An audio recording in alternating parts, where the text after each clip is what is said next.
नमस्कार, बीएसटीवी देख रहे हैं आप और मैं हूं आपके साथ रोहित झा। बीजेपी के रणनीतिकार दूसरे राज्यों में कराएंगे बेड़ा पार। यह सवाल इसलिए क्योंकि इस महीने 4 राज्यों और एक केंद्र शासित प्रदेश में चुनाव होने वाले हैं। लेकिन सिर्फ पश्चिम बंगाल में एक ऐसा राज्य है जहां 2 चरणों में चुनाव होने। हालांकि इतिहास में देखेंगे तो हमेशा यहां 6 से 7 चरणों में चुनाव होते रहे, लेकिन आज हम अलग कारण से पश्चिम बंगाल के चुनाव पर चर्चा करेंगे। चुनाव बंगाल में है, लेकिन चर्चा में छत्तीसगढ़ बीजेपी के नेता हैं। वजह है चुनाव में मिली बीजेपी नेताओं को अहम जिम्मेदारी। आप याद कीजिए, नितिन नवीन जब अभी तो राष्ट्रीय अध्यक्ष है, लेकिन जब छत्तीसगढ़ के प्रभारी थे तब उन्होंने छत्तीसगढ़ के नेताओं पर खूब भरोसा जताया था। नतीजा यह हुआ कि बीजेपी को छत्तीसगढ़ के चुनाव में बंपर जीत मिली। अब यही भरोसा नितिन नवीन बंगाल के चुनाव में भी छत्तीसगढ़ के नेताओं पर दिखा रहे हैं। लेकिन क्या ये नेता एक बार फिर भरोसे पर खरा उतरेंगे? क्या बीजेपी इस बार बंगाल में इतिहास रच पाएगी? बंगाल के चुनाव से छत्तीसगढ़ का राजनीतिक पारा क्यों बढ़ चुका है? इन तमाम सवालों पर करेंगे चर्चा, लेकिन सबसे पहले देखिए ये रिपोर्ट। छत्तीसगढ़ की सियासी तपिश अब बंगाल की खाड़ियों के तटों में उबाल मार रही है, जहां मुख्यमंत्री विष्णुदेव साय समेत भारतीय जनता पार्टी के दिग्गज ममता के गढ़ में भगवा परचम लहराने के लिए पूरी ताकत झोंक रहे हैं। दिल्ली के हुक्म पर छत्तीसगढ़ के ये धुरंधर बंगाल में टीएमसी के अभेद किले को ढहाने के लिए सियासी बारूद बिछा रहे हैं। लेकिन प्रदेश के बीजेपी नेताओं को मिली बड़ी जिम्मेदारी और इस व्यूह रचना के पीछे राष्ट्रीय अध्यक्ष नितिन नवीन का भरोसा भी है, जो उन्होंने छत्तीसगढ़ प्रभारी रहते हुए इन नेताओं पर जताया था। उनके इसी रणनीतिक मार्गदर्शन में ये कद्दावर चेहरे अब बंगाल की चुनावी बिसात पलटने के लिए मुख्य औजार बन चुके हैं। छत्तीसगढ़ के नेताओं को पश्चिम बंगाल में चुनावी प्रचार की कमान। मुख्यमंत्री विष्णुदेव साय भी करेंगे बीजेपी प्रत्याशियों के पक्ष में प्रचार। बीजेपी संगठन महामंत्री पवन साय को 56 विधानसभा सीटों की जिम्मेदारी। विधायक राजेश मूणत और शिवरतन शर्मा पश्चिम बंगाल में किए गए तैनात। डिप्टी सीएम विजय शर्मा को पश्चिम बंगाल में बीजेपी के कैंपेन की जिम्मेदारी। गृह मंत्री अमित शाह के कैंपेन का पूरा काम देखेंगे डिप्टी सीएम विजय शर्मा।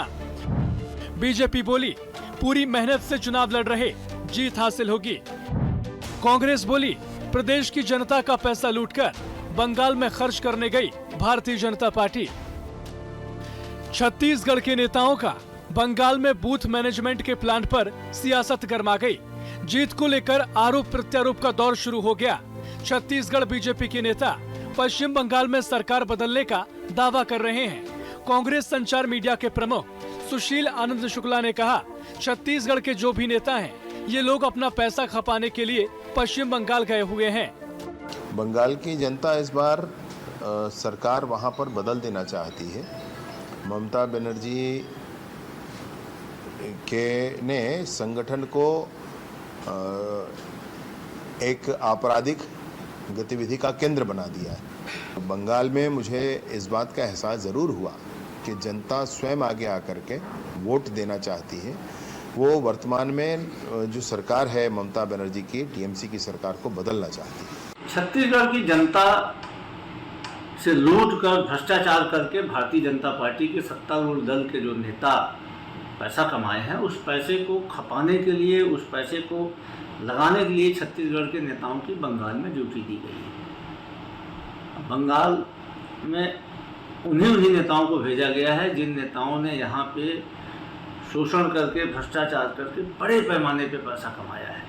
लेकिन बंगाल में इनके जाने का कोई फर्क नहीं पड़ने वाला है। पश्चिम बंगाल का ये चुनावी दंगल अब छत्तीसगढ़ बनाम टीएमसी की शक्ल ले चुका है। राष्ट्रीय अध्यक्ष नितिन नवीन ने छत्तीसगढ़ प्रभारी रहते हुए जिन चेहरों को तराशा, आज उन्हीं पर बंगाल फतेह का सबसे बड़ा दांव खेला है।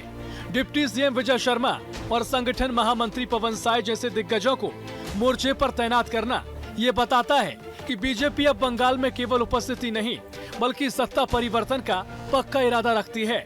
हालांकि कांग्रेस इसे धन खपाने की कवायद बताकर हमलावर है, लेकिन असल चुनौती इन नेताओं के लिए दिल्ली दरबार में अपनी साख को और पुख्ता करने की है। अंततः बंगाल के नतीजे ही तय करेंगे कि छत्तीसगढ़िया धुरंधरों का ये चुनावी बारूद ममता के दुर्ग को ढहाने में कितना कारगर साबित होगा। बीएसटीवी के लिए शिवम दुबे की रिपोर्ट। तो रिपोर्ट आपने देखी। पश्चिम बंगाल के चुनावी रण में छत्तीसगढ़ के नेताओं को अहम जिम्मेदारी मिली है, इसी पर करेंगे चर्चा। हमारे साथ में 3 बेहद खास मेहमान जुड़ गए। मेहमानों से आपका परिचय करवा देते हैं। हमारे साथ में बीजेपी से डॉक्टर गंधर्व पांडे जी जुड़े हैं। गंधर्व जी बहुत स्वागत है आपका। साथ ही हमारे साथ में कांग्रेस से अनादि शुक्ला जी जुड़ी है। अनादि जी आपका भी बहुत स्वागत है। साथ ही हमारे साथ में वरिष्ठ पत्रकार शिशिर रॉय चौधरी जी भी जुड़े हैं। शिशिर जी आपका बहुत स्वागत है। शिशिर जी सबसे पहले आप ही के पास में आते हैं। पश्चिम बंगाल को यदि देखें तो अब तक 3 पार्टियों की सरकार रही है और जिसकी भी सरकार रहती है बार बार जनता उसको रिपीट करती है। फिर सबसे पहले चाहे कांग्रेस हो, फिर उसके बाद लेफ्ट हो और 2011 से लगातार टीएमसी हो। लेकिन 2014 में जिस तरीके का रिस्पांस भारतीय जनता पार्टी को लोकसभा के चुनाव में मिला था, उसके बाद से ही लगातार हम देख रहे हैं कि भारतीय जनता पार्टी की एक कोशिश रही है कि पश्चिम बंगाल में सरकार बनाई जाए। लेकिन क्या इस बार आपको लगता है जिस तरीके की रणनीति के साथ भारतीय जनता पार्टी उतरी है और उसमें छत्तीसगढ़ नेताओं की भूमिका को किस तरह से देखते हैं आप? मुझे ऐसा लगता है कि छत्तीसगढ़ के नेताओं की भूमिका भारतीय जनता पार्टी के जो सीनियर कैडर है उसने बड़ी भूमिका दी है। जैसे डिप्टी सीएम विजय शर्मा जी को बड़ी जिम्मेदारी दी गई है, तो हमको ये उम्मीद करनी चाहिए कि वो अच्छा प्रभाव डालेंगे उसके वेस्ट बंगाल के इलेक्शन में। लेकिन साथ में मुझे एक बात ये भी समझ में आती है कि जिस तरीके अगर वेस्ट बंगाल का इलेक्शन में जा रहे हैं तो हमको ये समझना पड़ेगा कि वहां पर बंगाली कम्युनिटी ज्यादा है। और दूसरा जो इशू है वो ये है कि बांग्लादेश का जो लोग हैं अनाधिकृत रूप से पश्चिम बंगाल में घुस के वहां पर रहते आए हैं। बहुत सारे जो ऐसे रिसोर्सेस हैं जिसके ऊपर में जितना फायदा वहां के लोगों को मिल सकता था उतना मिल नहीं पाया। तो ये एक एजेंडा तो है, लेकिन इस एजेंडा पे मुझे ऐसा लगता है कि छत्तीसगढ़ से विजय शर्मा जी के साथ में किसी ऐसे व्यक्ति को भी जाना चाहिए था। मैंने देखा छत्तीसगढ़ में जो बंगाली समाज का नेतृत्व है वो उतना ज्यादा प्रभावशाली दिखाई नहीं देता है मुझे। तो अगर वो साथ में रहता तो शायद ये और ज्यादा प्रभावशाली होता। ठीक है, हमारे साथ में अनादि शुक्ला जी भी जुड़ी हुई है। अनादि जी, भारतीय जनता पार्टी पूरी कोशिश कर रही है कि सरकार बनाई जाए पश्चिम बंगाल में। कांग्रेस पार्टी तो कहीं रेस में भी नजर नहीं आती। जो भी अभी ओपिनियन पोल नजर आ रहे हैं उसमें 0 से 4 सीटें तक कांग्रेस पार्टी को मिलती हुई नजर आ रही है। लेकिन आप छत्तीसगढ़ के नेताओं पर और भारतीय जनता पार्टी पर सवाल उठा रहे हैं। बहुत बहुत धन्यवाद आपका और आप सभी को मेरा नमस्कार। देखिए, छत्तीसगढ़ की जनता जो है ना आज ठगा हुआ महसूस कर रही है, क्योंकि जनता ने आपको अमित शाह जी की रैली मैनेज करने के लिए नहीं भेजा है वहां पे। छत्तीसगढ़ के अपराधियों को मैनेज करने के लिए भेजा है सत्ता में। क्या छत्तीसगढ़ में सारे अपराध समाप्त हो गए हैं? कल की घटना देखिए, अंबिकापुर में कितनी गलत घटना हुई है। उसके बाद सरकार को जिम्मेदारी लेनी चाहिए। ये इतनी आपराधिक घटनाएं बढ़ रही है, अफीम की खेती हो रही है छत्तीसगढ़ में, इतने सारे अपराध हो रहे हैं और हमारे गृह मंत्री और मुख्यमंत्री छत्तीसगढ़ छोड़कर चले जा रहे हैं पार्टी का चुनाव प्रचार प्रसार करने के लिए। आप एक संवैधानिक पद पर बैठे हैं, क्या ये संवैधानिक पद की गरिमा है कि एक चुनाव जीतने के लिए महज किसी राज्य के मुख्यमंत्री को और गृह मंत्री को उठा करके वहां बिठा दिया जाए और स्पेशली रैली मैनेज करने के लिए? मतलब आप मैनेजमेंट का काम करना चाह रहे हैं वहां पर जाकर के? ये तो बहुत गलत हो रहा है ना छत्तीसगढ़ की जनता के साथ। इतने दिनों से डीएड के अभ्यर्थी जो बैठे हुए हैं वहां पे आंदोलन कर रहे हैं, उनकी समस्याओं का समाधान कौन करेगा? क्या रायपुर के मंत्रालय में ताला लगा दिया जाएगा? तो सवाल तो ये उठेगा ही ना। और दूसरा, छत्तीसगढ़ की जो रिसोर्सेज की खपत हो रही है चुनाव में, एक कॉलोनियल पीरियड में ब्रिटिश एरा के टाइम पे एक ड्रेन ऑफ वेल्थ का कॉन्सेप्ट हुआ करता था, जिसमें उसी तरह से बीजेपी छत्तीसगढ़ का इस्तेमाल कर रही है। इलेक्शन स्टेट, इसको एक्सट्रैक्शन स्टेट बना दिया गया है कि यहाँ के रिसोर्सेज ले जाकर के वहां पे खपाए जाए। ठीक है, गंधर्व पांडे जी के पास में चलते हैं। गंधर्व जी, अनादि जी कह रही है कि छत्तीसगढ़ आपसे संभल नहीं रहा है और पश्चिम बंगाल में सरकार बनाने के लिए चले। देखिए, सर्वप्रथम आपको नमस्कार, साथी पैनलिस्टों को नमस्कार, सभी दर्शकों को सादर नमस्कार, वंदे मातरम, जय जोहार। सर्वप्रथम तो मैं यह स्पष्ट करना चाहूँगा कि कांग्रेस पार्टी, जिसका वहाँ पर बंगाल में अब 0% वोट शेयर रह गया है, वो इस प्रकार के तंज कसने से उनको बचना चाहिए। दूसरी चीज़ जो उन्होंने कही कि छत्तीसगढ़ के लोग वहां जा रहे हैं तो यहाँ मंत्रालय क्या करेगा? तो यही सवाल तो उनको 2018 में भी पूछना था। तो ये सवाल उनको अपने केंद्रीय नेतृत्व से पूछना चाहिए। भूपेश बघेल को मुख्यमंत्री रहते क्यों आसाम का मुख्य पर्यवेक्षक बनाया, क्यों उत्तर प्रदेश चुनाव का मुख्य पर्यवेक्षक बनाया, और जहां जहां वो गए वहां पर मुंह तोड़ चुनाव हारते गए, छत्तीसगढ़ का पैसा डुबाते गए। उसके बाद उन्होंने कहा कि रिसोर्सेज का उपयोग हो रहा है। रिसोर्सेज में इनका क्या तर्क है? हमारे जो रिसोर्सेज हैं, अगर हमारी भारतीय जनता पार्टी ने कहीं पर झंडे रखे हैं, कहीं पर कोई गाड़ी ले रखी है, उसका अगर उपयोग हम दूसरे राज्य में कर रहे हैं, हमारी पार्टी की वो चीज है, ना कि वो जनता के किसी चीज की बात कर रहे। पार्टी की वो निजी चीज है, उसमें जनता के लिए ही पार्टी है, पर उस चीज का अभी उपयोग नहीं है क्योंकि छत्तीसगढ़ में चुनाव नहीं है। तो उन चीजों को उधर पर प्रचार सामग्री हो गई, ये सारी चीजों को भेज दिया जाता है। तो ये छत्तीसगढ़ के रिसोर्सेज का ये हो रहा है। इनको याद रखना चाहिए कि किस प्रकार से पूरे देश ने भली भांति देखा 2018 से 2023 तक छत्तीसगढ़ कैसे दिल्ली में इनके राजमाता और राजकुमार का एटीएम बन करके काम कर रहा था। ठीक है अनादि जी छोटा सा जवाब दीजिए, उसके बाद में जाएंगे शिशिर जी के पास में। 5 साल चल आपके नेता भी तो चुनाव प्रचार में गए थे, वो कह रहे हैं कि जब भूपेश बघेल मुख्यमंत्री थे बताओ तब भी उनको जिम्मेदारी मिली थी। जब भी भाजपा के नेता फंसते हैं तो यही पास की धूल झाड़ने लग जाते हैं। बस क्या आपको वहां पे सिर्फ और सिर्फ भूपेश बघेल जी से तुलना करने के लिए भेजा गया है, छत्तीसगढ़ की जनता के लिए काम करने के लिए भेजा गया है? इसका जवाब दीजिए आप। और ये यहाँ तो पूरी पूरी सरकार शिफ्ट हो गई है। भूपेश बघेल जी, आप यही बोल रहे हैं ना, ऐसा नहीं भेजना चाहिए। आप लिख के दे दीजिए के तौर पर जाते थे। आप सुन लीजिए पहले आप लिख के दे दीजिए अपने केंद्रीय नेतृत्व को कि नहीं भेजना। गंधर्व जी सुन लेते, एक बार अपनी बात कंप्लीट कर ले। लेकिन अनादि जी, अगर आपके भूपेश बघेल मुख्यमंत्री रहते हुए जब वो जनता के मुख्यमंत्री थे, उस दौरान अगर वो चुनाव प्रचार में जाते हैं तो फिर आपको भी तो कोई सवाल उठाने का फिर वो हक नहीं रह जाता है ना? एक स्टार प्रचारक की भूमिका में जाना और एक मैनेजर की भूमिका में जाने में बहुत बड़ा अंतर होता है। सिर्फ भूपेश बघेल जी जाते थे, पूरी की पूरी सरकार उठाकर के चुनाव प्रचार में नहीं भेज दी जाती थी, जिस तरह से आज की ये शिशिर जी के पास में चलते हैं। शिशिर जी, जब भी किसी पार्टी की सरकार रहती है तो कोशिश की जाती है कि अन्य राज्यों में भी उसका लाभ उठाया जाए, फिर चाहे मध्य प्रदेश के डॉक्टर मोहन यादव हो, हमने देखा कि बिहार में भी वो लगातार एक्टिव थे, पश्चिम बंगाल में वो भी जा रहे हैं। इसके अलावा अब हम देख रहे हैं कि छत्तीसगढ़ के नेताओं को असम में भी जिम्मेदारी दी गई है, पश्चिम बंगाल में भी जिम्मेदारी दी गई है। तो जिस भी पार्टी की सरकार रहती है, फिर चाहे भूपेश बघेल हो या फिर विष्णुदेव साय, जिम्मेदारी तो उनको मिलेगी ही चुनावी राज्यों में। ये बिल्कुल स्वाभाविक सी बात है। अलग अलग राज्यों से ही नेतृत्व तैयार होता है, न केवल राज्यों का बल्कि जो देश का नेतृत्व है वो भी सभी राजनीतिक पार्टियां राज्यों से ही तलाश करके जो ज्यादा अच्छा परफॉर्म करते हैं उनको केंद्रीय नेतृत्व में लेकर जाती रही है। तो इसमें कोई भी अस्वाभाविक या गलत लगने वाली बात मुझे तो कम से कम नहीं दिखाई देती है। और शिशिर जी, क्या वो समय आ गया है क्या? क्योंकि अब अगर कांग्रेस पार्टी भी कह रही है कि भारतीय जनता पार्टी के जो नेता हैं, जो मंत्री हैं, जो मुख्यमंत्री हैं, वो जब दूसरे राज्यों में चले जाते हैं चुनाव प्रचार में तो वो फिर पूरा काम जो है वो ठप पड़ जाता है। तो यही तो एक देश एक चुनाव की बात हो रही थी, जिसमें सभी पार्टियों को साथ आना चाहिए था, ताकि जो चुनाव हर मौसम हर साल किसी न किसी राज्य में होते रहते हैं वो समाप्त हो जाए। इसमें भी ये है कि उसमें बहुत सारा जो टेक्निकल एस्पेक्ट्स हैं उसके ऊपर में कमेटी भी बनी, उसके ऊपर में बात भी चल रही है। ये जरूर है कि उसके ऊपर में जो केंद्र सरकार है भारतीय जनता पार्टी की वो गंभीरता से विचार कर रही है। लेकिन मुझे लगता है कि अगर अगर एक राज्य का कोई प्रभावशाली नेता है, जनप्रतिनिधि है, अगर वो किसी दूसरे राज्य में जाके कोई राजनीतिक कार्य करता है तो एक तो उसको एक्सपोजर मिलता है, दूसरा देश को भी ऐसे अच्छे टैलेंट्स मिलते हैं जो देश की सेवा कर सके ज्यादा वाइडर प्रोस्पेक्ट्स में। इससे पहले आपने मुझसे कहा था कि इसका क्या जो वेस्ट बंगाल का चुनाव है उसमें बीजेपी किस तरीके से जो उसका क्या फायदा हो सकता है, तो मैं उस बात पे आना चाह रहा था। वो ये कि आप देखिए कि केरला से बीजेपी ने अपनी शुरुआत की है, तमिलनाडु का चुनाव उसके लिए बड़ा महत्वपूर्ण है, असम का है, लेकिन जो सबसे बड़ा जो चुनौती है वो बीजेपी के लिए ऑब्वियसली वेस्ट बंगाल है।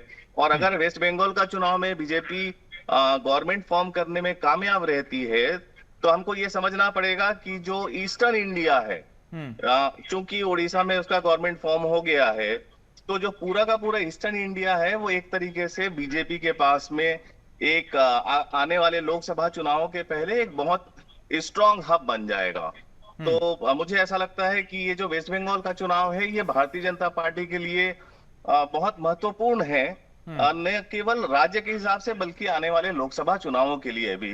ठीक है। और जिस प्रकार से जी ठीक है, अनादि जी जवाब दीजिए, और खासतौर पे रेस में आप कहां हैं? कांग्रेस पार्टी को जब हम देखते हैं तो कहां चली गई कांग्रेस पार्टी? कभी टीएमसी के साथ में आप गठबंधन कर रही थी, फिर हमने देखा कि लेफ्ट के साथ भी गठबंधन, इस बार आप अकेले चुनाव लड़ रही है, लेकिन कांग्रेस पार्टी कहीं भी नजर नहीं आ रही, और जिसके नेता नजर आ रहे हैं उस पर आप सवाल उठा रही हैं।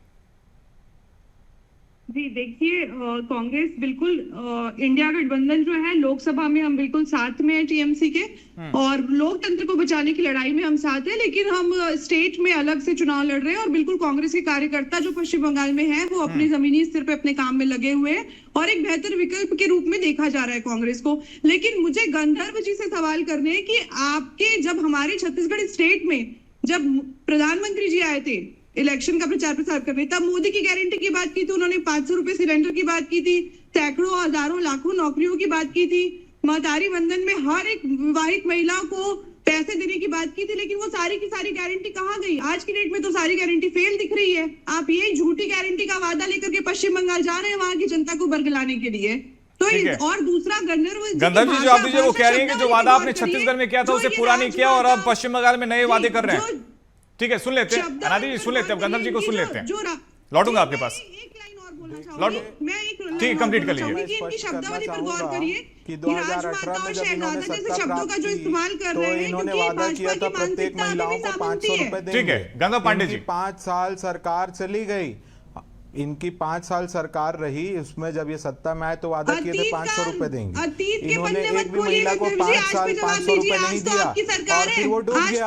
और उसके बाद जो पैसा दे रहा है उस पर सवाल उठा रहे हैं। अब मुख्य विषय पे आते हैं कि बंगाल पे क्या हो रहा है। तो इनके वादे क्या है वो तो सबको पता है। बंगाल में विधानसभा चुनाव 2021 में आपको पता है कांग्रेस ने कितनी सीट जीती है? 0 टोटल 0। और उसके बाद इतने बड़े चैनल में बैठ करके बात करना, उससे अच्छा आप बंगाल जाइए, अपनी पार्टी के लिए ग्राउंड में मेहनत कीजिए, क्या पता आपकी पार्टी एक सीट जीत जाए। हम तो सत्ता के लिए प्रयासरत हैं और कैडर बेस्ड पार्टी हैं। हम ग्राउंड में जाएंगे, हमारे कार्यकर्ता भी जाएंगे, काम करेंगे, वहां की जनता को बताएंगे कि देश हित में कैसे कार्य किया जाता है। जब दुनिया विश्व युद्ध के चुनौती से गुजर रही हो, जब पड़ोस देश में पेट्रोल डीजल के दाम 5-5 गुना बढ़ गए हों, उस समय भी हमने कैसे पेट्रोल डीजल के मूल्यों को स्थिर रखा है, कैसे हर किसी के घर में चूल्हा जलाने के लिए हम गंधर्व जी कह रहे हैं, याद दिला रहे हैं कि सभी कांग्रेस चीजें पार्टी को हम 0 सीट आई थी, लेकिन मुझे याद आता है कि 2021 के ही चुनाव में भारतीय जनता पार्टी और खासतौर पर अमित शाह भी ये दावा कर रहे थे कि 200 प्लस सीट आएगी, हालांकि उतनी नहीं, 77 करीब सीट आई थी। लेकिन शिशिर जी, इस बार जो चुनाव है, जिस तरीके की तैयारी की जा रही है, SIR भी एक बहुत बड़ा मुद्दा है, अवैध जो घुसपैठिए हैं वो हर बार मुद्दे में रहते ही हैं, चुनावी मुद्दों में शामिल। इस बार क्या लगता है आपको, भारतीय जनता पार्टी क्या वाकई में ममता बनर्जी को हटा पाएगी? क्योंकि बार बार हम देखते हैं कि पश्चिम बंगाल की कहीं ना कहीं एक मानसिकता रहती है कि जो भी सत्ता में रहता है उसको बार बार रिपीट किया जाता है, और खासतौर पे जो भी दिल्ली में विपक्ष में हो उसको ज्यादा अवसर दिया जाता है। ऐसे में कितनी संभावनाएं भारतीय जनता पार्टी के इस बार पश्चिम बंगाल में देख रहे हैं? देखिए, अगर हम भारतीय जनता पार्टी की संभावनाओं के बारे में बात करें तो खास करके नरेंद्र मोदी जी के केंद्र में प्रधानमंत्री बनने के बाद से ही भारतीय जनता पार्टी की संभावनाएं ईस्टर्न इंडिया में बढ़ने लगती हुई दिखाई देने लगी थी। आज भी वेस्ट बंगाल में अगर भारतीय जनता पार्टी अच्छा कर रही है तो हमको ये समझना पड़ेगा कि ये जनसंघ और जनसंघ के पहले हिंदू महासभा के समय से ही जो वेस्ट बंगाल है, जो बंगाल था और अब जो वेस्ट बंगाल है, ये एक तरीके से हम ये मान सकते हैं कि ये भारतीय जनता पार्टी के लिए एक बहुत फर्टाइल लैंड हो सकता था। वो क्यों नहीं हो पाया, उसमें बहुत सारी चीजें हैं, अलग अलग विषय हैं जिस कारण से वो चीजें कन्वर्ट नहीं हो पाई। लेकिन भारतीय जनता पार्टी अगर वहां के वोटर्स को सिर्फ मैनेज करने के अलावा ये भी करे कि उस मानसिकता को समझे और मानसिकता को समझने के साथ में उसको सही तरीके से इम्प्लीमेंट करे, तो मुझे ऐसा लगता है कि भारतीय जनता पार्टी पिछले विधानसभा लोकसभा चुनाव से बहुत अच्छा परफॉर्म कर सकती है। और यहाँ तक भी हम उम्मीद कर सकते हैं कि भले ही कम मार्जिन से बनाए, लेकिन भारतीय जनता पार्टी सरकार बना ले तो कोई आश्चर्य की बात नहीं होगी। आनंदी शुक्ला जी, लेकिन देखिए चर्चा में आपकी बात नहीं हो रही, कांग्रेस पार्टी को लेकर कुछ ऐसा लग भी नहीं रहा कि कुछ उनका वहां पे थोड़ा सा भी दबदबा है। लेकिन आप भारतीय जनता पार्टी को लेकर ये सवाल उठा रहे थे, उनके कार्यकर्ताओं को लेकर ये सवाल उठा रहे थे कि रैलियों को मैनेज कर रहे हैं। लेकिन यही तो एक संगठन की खूबसूरती होती है ना, कि आप किस पद पे हैं ये बहुत ज्यादा मैटर नहीं करता, आप संगठन में एक सामान्य कार्यकर्ता हैं। और यही बात प्रधानमंत्री नरेंद्र मोदी भी कहते हैं कि मैं भी बाकियों की तरह एक सामान्य कार्यकर्ता ही हूं। और यही मानसिकता के साथ में अगर कांग्रेस पार्टी चलती तो मेरे ख्याल से पश्चिम बंगाल में चुनावी रण में और इस रेस में खासतौर पे कांग्रेस पार्टी भी शामिल होती। जी देखिए, सीटें जो कम होती है उससे विचारधारा की हार नहीं होती। हम शून्य पे रहकर भी बंगाल में जनता की हक की लड़ाई लड़ेंगे। लेकिन आप क्या कर रही है? भाजपा की सरकार तो अश्वमेध का घोड़ा लेकर के निकली थी। अब की बार 405 जैसे जुमलों का, नारों का प्रचार अनादी जी अभी तो चुनाव हुए भी नहीं, अभी से आप मान के चल रहे कि शून्य पे रह के जनता के मुद्दे उठाने हैं। गंधर्व जी की बात का जवाब दे रही हूँ मैं, जो वो कह रहे थे उस पे। और दूसरी बात, अगर भाजपा इतनी बड़ी विजेता है तो छत्तीसगढ़ से, बिहार से इतने बड़े बड़े नेताओं की फौज लगाने की जरूरत क्यों पड़ी उनको? बंगाल का स्थानीय चेहरा बताइए भाजपा का कौन है? गंधर्व जी, चुनाव से पहले इन्होंने सरेंडर कर दिया, कह रही है अनादी जी की शून्य पे रह के जनता के मुद्दे उठाएंगी। देखिए, शून्य पे रहकर जनता के मुद्दे उठाएं, हम तो ऐसे ही कांग्रेस मुक्त भारत चाहते हैं, उसी दिशा पे कार्य हो रहा है, बहुत अच्छी बात है। और मैं तो अभी भी यही कहूंगा, कांग्रेस पार्टी की इतनी बड़ी प्रवक्ता है अनादी जी, उनको अपने पार्टी के प्रति निष्ठा दिखाते हुए बंगाल जाकर के वहां अपनी पार्टी की विचारधारा को फैलाने का प्रयास करना चाहिए और कोशिश करनी चाहिए कि चुनाव से पहले शून्य को अपना मत लें, कम से कम शून्य से थोड़ा आगे बढ़ें।